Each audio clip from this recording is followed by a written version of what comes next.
Number 163. શું નામ છે બેન તમારું? મનીષા. મનીષાબેન. અને કોણ કોણ છે ઘરે? ઘરે પપ્પા નથી, મમ્મી છે, ભાઈ છે. પણ હવે શું ચિંતા, બાપુ તો છે બેઠા. હા. શું કહેવા માંગશો બાપુ વિશે?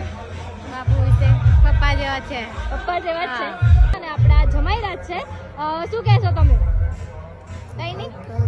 શું નામ છે તમારું? રોહન. રોહનભાઈ. તો આ છે આપણી દીકરી 163. ભૂલી ગઈ જો કે કઈ વાંધો નહીં.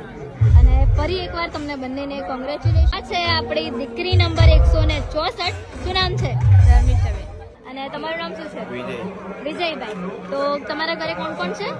મમ્મી પપ્પા બંને છે. મમ્મી પપ્પા બંને છે. બંને નથી. બંને છે. બંને છે. અને તમારા ઘરે કોણ કોણ છે? બંને નહીં. બંને નથી. ઓકે, કોઈ ચિંતા નથી. ક્યારેય પણ એવું લાગે કે મારે જરૂર છે તો ચોક્કસથી બાપુને મળજો.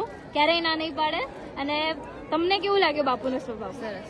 આપણી દીકરી નંબર 165. શું નામ છે તમારું? ભૂમિકા. ભૂમિકાબેન. અને તમારું? અક્ષય. તો કોણ કોણ છે તમારા ઘરે?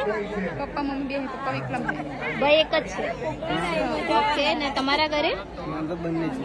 પણ કઈ ચિંતા નથી, બાપુ બેઠા તો છે. હવે કોઈ ચિંતા છે ખરી? અને કેવું લાગ્યું, કેવું રહ્યું લગન? મજા આવી? અને કમ્પ્લીટ થઈ ગયા છે તે બદલ તમને બંનેને કોંગ્રેચ્યુલેશન. આ છે આપણી દીકરી નંબર 166. અને કેવી લાગી રહી છે કોમેન્ટમાં ચોક્કસથી જણાવજો. અને શું નામ છે તમારું? નિશાબેન. ને તમારું?